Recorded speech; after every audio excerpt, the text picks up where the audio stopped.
What's going on, everybody? So the Jaguars won their second preseason game last night, 20-7. And by the way, guys, this video is powered by BetUS. And guys, the crazy thing is, so BetUS started sponsoring this channel in 2023, and I've been very much paying attention to different spreads for the Jaguars. And last preseason, the Jaguars went 3-0 against the spread.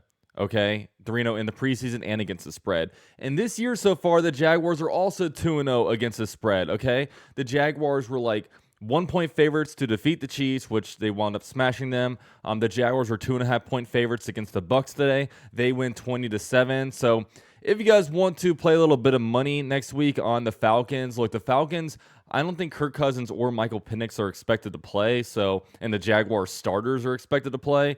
So there's a very good chance that you guys might win some money because with the Jaguars quarterback too, Mac Jones, he's pretty dang good. Okay, we're not playing some kind of like sixth-round rookie just to get us through the game. He's pretty good. So the Jaguars against the spread in the preseason is something that I really do like. So definitely check that out. And if you guys do want to check out BetUS, guys, I have a 125% deposit bonus in my description down below. Guys, they have quick 24-hour payouts. They've got 24/7 customer service, 10% gambler's insurance if you've been active for like 6 months.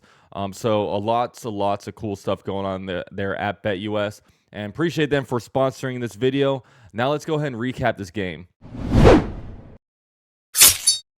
Now, with this game, no real starters played for the Jaguars, or at least limited starters. There were some starters out there. And the reason for that is that the Jaguars hosted joint practices with the Buccaneers. On Wednesday, it was full pads. They were going crazy with like 7-on-7 and 11-on-11s. The amount of quality and controlled reps that both teams got was awesome. And it was good enough where the Jaguars or the Bucs did not even have pads on the following Thursday. And this game, there were limited starters. Now, some starters played for the Jaguars. Brian Thomas played a couple of drives. He had a nice 14-yard catch on the boundary. He's shown to be a good boundary guy. Last week got the deep ball. Today he got like a two-toe drag type of grab. And also, Anton Harrison played as well. Anton Harrison was in a concussion protocol last week, so he did not play. So I think the reason why he played this game is because he didn't get any live action reps last week. Cam Little also played left tackle, Walker Little. I would imagine at some point he's going to play for, go in for somebody injured. I mean, I think he's the first right tackle, left guard off the bench. So in my eyes, he's kind of a starter. Defensively, Antonio Johnson played. Now, he is projected to be a starter. He did not get that much action in 2023. But he is a projected starter, so I think they just want to keep giving him a lot of reps. Travis Gibson got a lot of playing time from first quarter over through fourth quarter.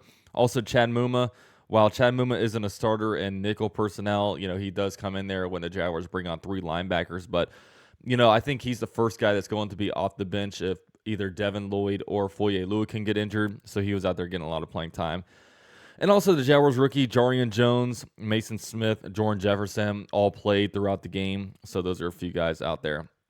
So with that said, Mac Jones got the start. And honestly, Mac Jones is by far and away easily the best quarterback on the Jaguars roster.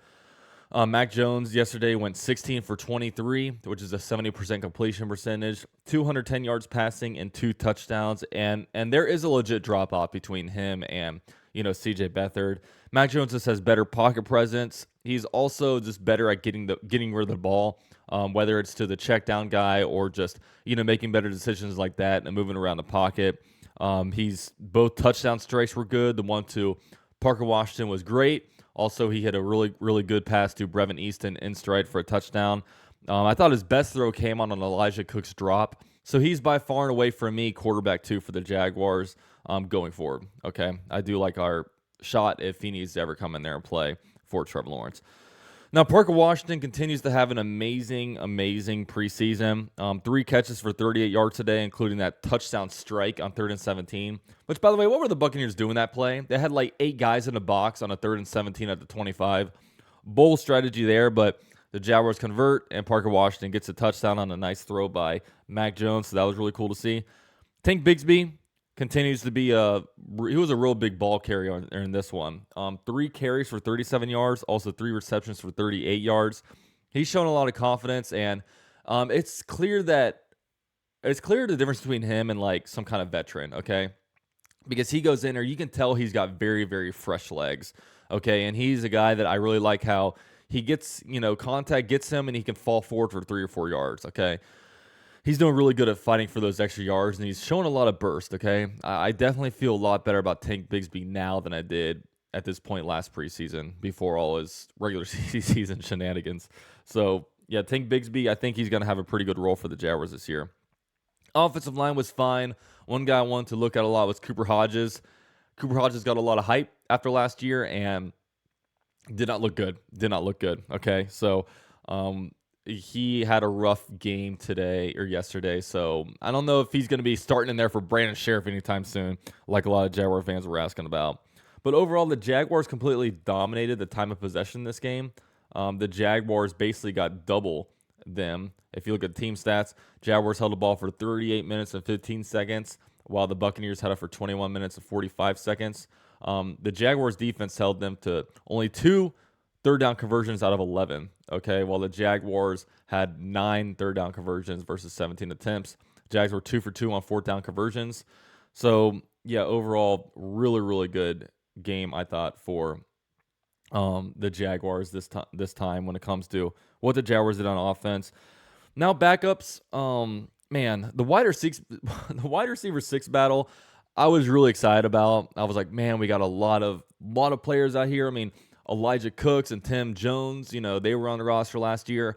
Are any of their spots going to be up for grabs? Especially when the Jaguars bring in guys like Joshua Cephas.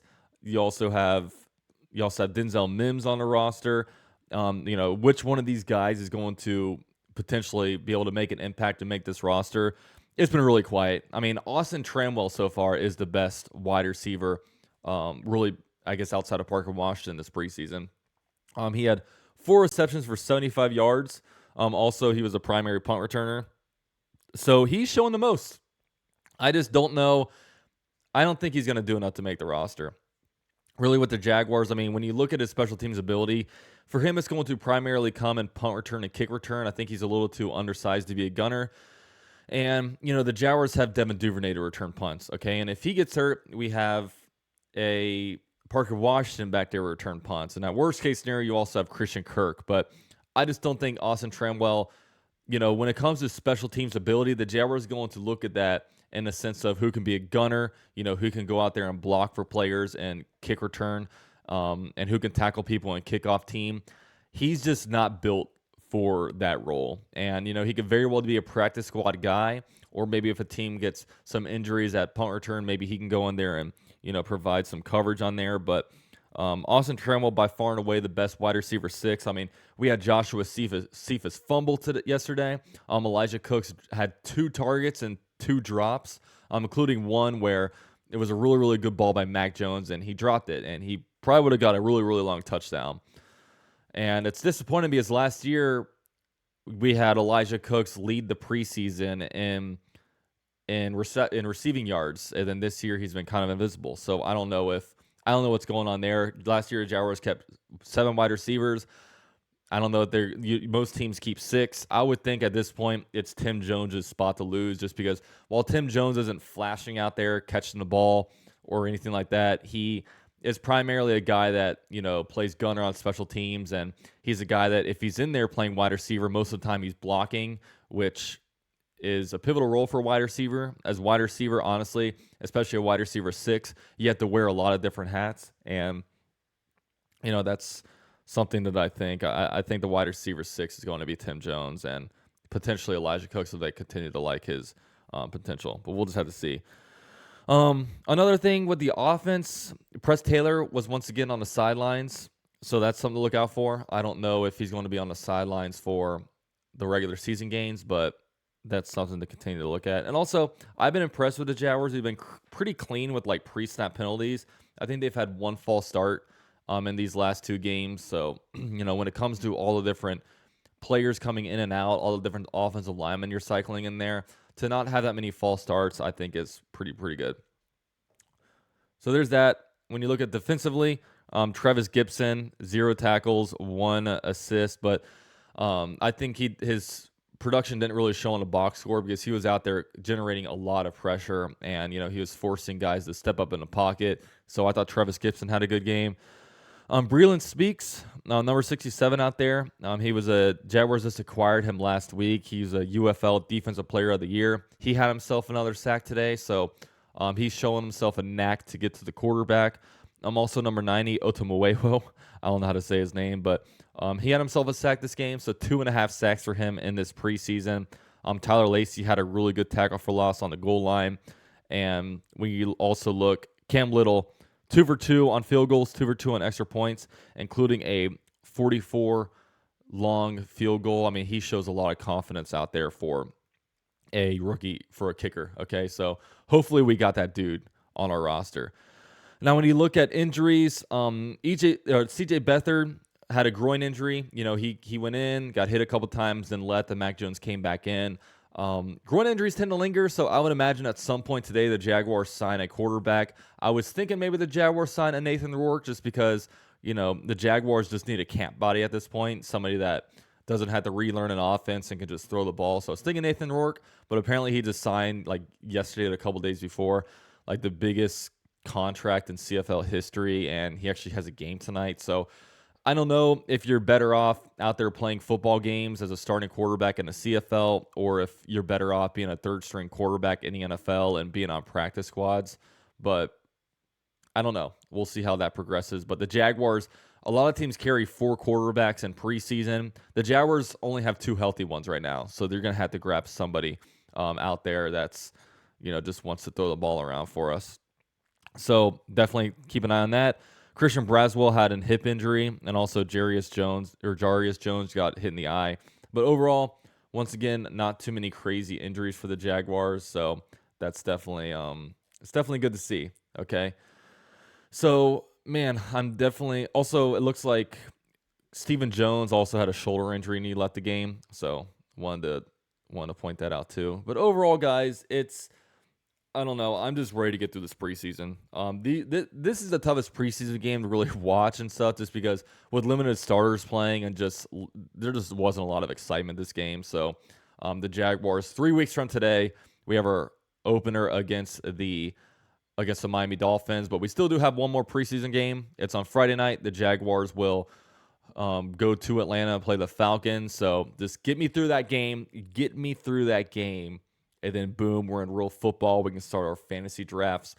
Then the best time of year is here because we get September.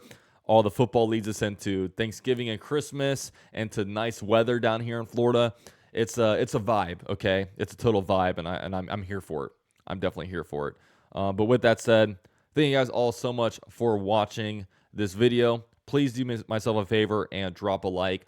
Also, shout out to BetUS for sponsoring this video. Like I said, 125% deposit bonus down below. And I will see you guys next time.